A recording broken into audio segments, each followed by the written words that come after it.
là devant vous, ravis d'être devant vous pour célébrer Jésus. Dieu nous a accordé encore son souffle de vie pour que nous puissions encore nous rapprocher de sa présence, source de notre bonheur. Alors bien-aimé, là où tu es, je te demanderai une seule chose, que ton cœur soit à genoux, afin que nous puissions nous rapprocher devant le Créateur. Dans cette atmosphère, Seigneur, il y a quelque chose qui quitte nos corps et ta divinité affecte notre humanité. Alors là où tu es, bien-aimé, avec révérence et respect, j'aimerais que tu disposes ton cœur et que tu t'adresses à ton Dieu. Père, au nom de Jésus, c'est avec joie et amour que nous nous approchons devant toi pour célébrer ta majesté. Gloire infinie que tu es, merveille inépuisable, Seigneur. Avec amour, intimité, avec joie et paix, nous venons te dire merci parce que tu nous aimes. Agrée ces moments, Seigneur, afin que ta couverture, Seigneur, transforme et affecte sur la vie d'une personne. Saint-Esprit, glorifie Jésus. Et merci pour la présence de tes saints anges. Que toute la gloire te soit rendue, Père, dans le merveilleux nom de Jésus. J'ai ainsi prié. Amen. Soyez bénis, peuple de Dieu. Rempli de joie, je viens encore célébrer notre Dieu au travers de la parole de Dieu.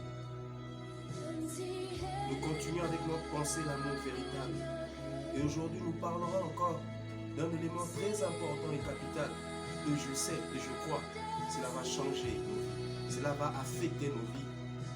Et ce sera bénéfique pour nous. Toujours en accord avec notre texte de Luc 23, 33 à 34 et dans Matthieu 16, de 13 jusqu'à 20. Mais aujourd'hui, nous parlerons d'un point important. Dans Matthieu 16, 13 à 20, mais nous parlerons sur le verset 19. J'ai lu au nom de Jésus. Ma Bible dit, je te donnerai les clés du royaume des cieux. Ce que tu liras sous la terre sera lié dans les cieux. Et ce que tu délieras sous la terre sera délié dans les cieux. Alléluia. Ce que j'aime, Jésus parle de cela non pas au début, mais il parle de cela à la fin. Alléluia. Je voudrais dire une chose. Dieu te donnera son pouvoir, ou Dieu te donnera l'autorité lorsqu'il sera rassuré d'une chose. Dieu te donnera le pouvoir, son autorité, sa puissance, lorsque la révélation vit en toi. Alléluia. Lorsqu'il voit la révélation vivre en toi, c'est alors que Dieu est maintenant prêt à te donner le pouvoir, l'autorité, la force pour siéger dans la domination. Lorsque notre Dieu constate que tu as sa révélation et que tu as ta propre révélation, c'est à ce moment-là qu'il te dira, je te donnerai les clés, je te donnerai la domination, je te donnerai l'autorité, je te donnerai la puissance. Lorsque Simon eut la révélation de Jésus, il a eu sa propre révélation comme Pierre. C'est à la fin que Jésus dit, maintenant, je te donnerai les clés du royaume des cieux. Ce que tu vas lier sera lié, ce que tu vas délier sera délié. Mais par là, nous comprenons l'importance de la révélation. Par là, nous comprenons combien la révélation est importante. Dieu vient bâtir là où la révélation vit. Dieu vient là où la révélation prend source. Et tu vas comprendre que lorsqu'une personne connaît Dieu, une personne se connaît lui-même, la puissance incarne sa vie. Mais lorsqu'une personne ne connaît pas Dieu, et il ne se connaît pas, Dieu ne donnera pas sa puissance. Parce que Dieu libère la puissance non pas auprès des ignorants, mais Dieu libère sa puissance dans la vie de tous ceux-là qui connaissent. Et voilà, bien-aimé, lorsque tu constateras que Christ se révèle en toi, juste après tu auras ta révélation. Et lorsque tu as ta propre révélation, sache-toi que le ciel s'ouvre parce qu'un cadeau du ciel descend dans ta vie. Ne peut gérer la chose de Dieu que celui qui a la révélation de Dieu et celui qui a sa propre révélation. Mais celui qui n'a pas cela, c'est difficile pour lui. Alléluia. C'est avec joie, c'est avec paix que j'ai cette fierté de te parler de cela. Bien-aimé, dans le parti 1, on dit, je te donnerai les clés du royaume des cieux. Là, c'est le pouvoir que Dieu donne. Là, c'est par rapport à la révélation des dieux. Mais lorsqu'il dit, tout ce que tu liras sur la terre, là, c'est par rapport à ta propre révélation. Parce que c'est, on dit, ce que tu liras. Donc, c'est toi qui entres en exercice. Ta révélation te permet d'opérer. Ta révélation te permet d'agir. Mais la révélation de Dieu te donne accès de bénéficier de la chose de Dieu. Mais ta révélation te permet de comment utiliser maintenant la chose en question. Et voilà pourquoi Jésus dit, je te donnerai cette autorité. Bien aimé, je vais dire quelque chose. Tu es sur cette terre non pas pour en vain, mais tu es pour une mission. Car la chose de Dieu qui descend en toi, c'est pour une mission. Mais tu dois comprendre ta mission et avoir la révélation de Dieu pour être bénéficiaire de la chose de Dieu, du pouvoir venant de Dieu. Beaucoup de personnes jusqu'à ce moment, tu n'as pas encore reçu parce que tu n'as pas encore compris. Écoutez ceci, en accord avec Jean 10, la Bible dit, les voleurs ne viennent que pour égorger, voler et détruire. Or, le voleur opère lorsqu'il règne l'obscurité. Mais là où il y a la lumière, le diable a difficulté à voler, à égorger, à détruire. Mais la révélation, c'est la lumière qui brille dans ta vie. La révélation, c'est cette lumière qui t'éclaire et qui empêche à ce que le diable puisse opérer dans ta vie. Bien-aimé, laisse-moi te dire quelque chose. Dieu te demandera de marcher avec intégrité, de marcher devant sa face avec intégrité lorsqu'il est conscient que tu l'y connais et que tu te connais. C'est lui qui ne connaît pas Dieu, il ne se connaît pas. Dieu ne te demandera pas de marcher avec intégrité devant sa face, parce qu'il sait que tu ignores beaucoup de choses. Mais c'est lui qui a compris, c'est lui qui est conscient. C'est à cette personne-là que Dieu lui demandera de marcher dignement. Bien aimé, au-delà de avoir, mais cette révélation, la vie de la révélation nous aide à marcher convenablement, à marcher dignement, Seigneur. À marcher dignement pour la gloire du Seigneur. Et lorsqu'on est revêtu de cette vie, la gloire de Dieu descend. L'autorité descend. Bien aimé, je me dis quelque chose d'important. La révélation ne tient pas compte d'âge. Non. Lorsque le Seigneur se révèle à Jérémie, Jérémie parle qu'il est un petit enfant. Non, ça, ce n'est pas le problème de Dieu. Mais la révélation, c'est par rapport à la disposition du cœur. Dieu s'est révélé à Samuel lorsqu'il était un enfant. Mais Dieu a regardé la disposition de son cœur. Lorsque le cœur est disponible, Dieu se révèle et te donne de sa puissance. Bien aimé, en accord avec 1 Samuel 17, 34 jusqu'à 37. Bien aimé, je vais lire ça rapidement.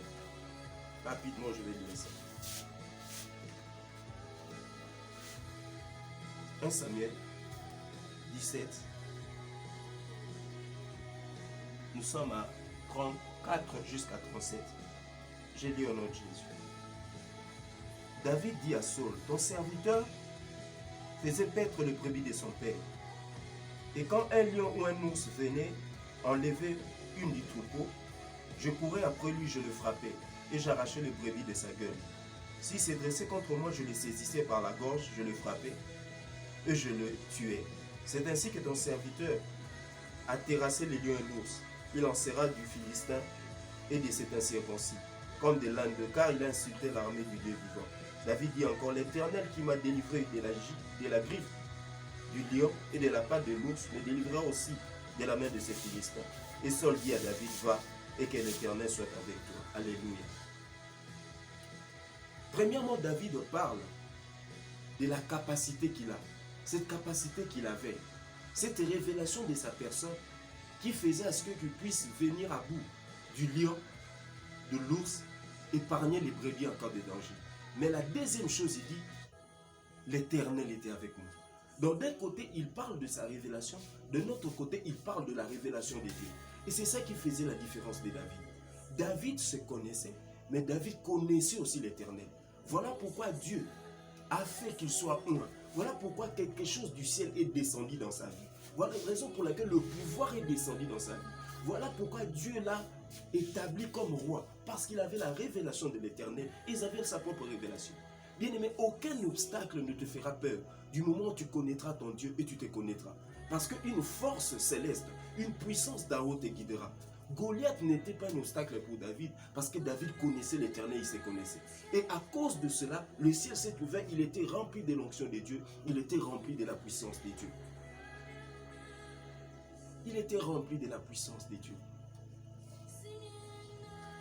Bien-aimé, je voudrais te rassurer sur quelque chose. Le ciel, le cadeau de Dieu, ne vient dans nos vies, non pas n'importe comment. Ce n'est pas le fait du hasard. Mais Dieu doit voir la vie de la révélation en toi. Dieu doit voir la révélation vivre en toi. C'est alors que Dieu viendra te donner. Pourquoi? C'est dans la révélation que tu sauras gérer le pouvoir. C'est dans la révélation que tu sauras bénéficier de la chose de Dieu. C'est par rapport à cela que Dieu peut te donner quelque chose et ne pas regretter après. Une personne qui n'a pas la révélation de Dieu et il n'a pas sa propre révélation, il ne saura jamais gérer la chose de Dieu. Parce que tu auras, mais tu ne sauras pas l'utiliser. Bien-aimé, je vais chuter avec le livre de Osée 4:6. Osée 4:6, rapidement je vais lire ça. Ma Bible dit ceci. Mon peuple est détruit parce qu'il lui manque la connaissance. Puisque tu as rejeté la connaissance, je te rejetterai et tu seras dépouillé de mon sacerdoce. Bien-aimé, écoute ceci. Dieu dit, mon peuple à moi est détruit parce qu'il lui manque la connaissance. Dieu n'est pas content lorsque son peuple est ignorant. Dieu n'est pas satisfait lorsque son peuple manque de connaissances. Dieu parle du rejet. Il rejette son peuple parce que son peuple n'a pas la révélation. Un enfant de Dieu est faible lorsqu'il ne vit pas dans la révélation. Un enfant de Dieu est rejeté lorsqu'il ne connaît pas. Dieu, comme c'est un Dieu qui connaît tout, il veut aussi que ses enfants connaissent. Parce que la différence entre l'obscurité et la lumière symbolise la connaissance. L'obscurité, c'est l'ignorance. Et le diable ne peut dominer dans ta vie que lorsque tu ne vis pas dans la révélation. Mais la révélation, c'est cette lumière qui éclaire ta vie. La révélation, c'est cette lumière qui te permet d'opérer. La révélation, c'est cette lumière qui te permet de jouir de la chose de Dieu. La révélation, c'est cette lumière qui empêche au diable de s'approcher de toi. Il a dit, dans le verset 18, il a dit, je bâtirai. Et les ténèbres ne profiteront en aucun moment sur l'église. Pourquoi? Parce que l'église est la lumière à cause de la révélation de Jésus.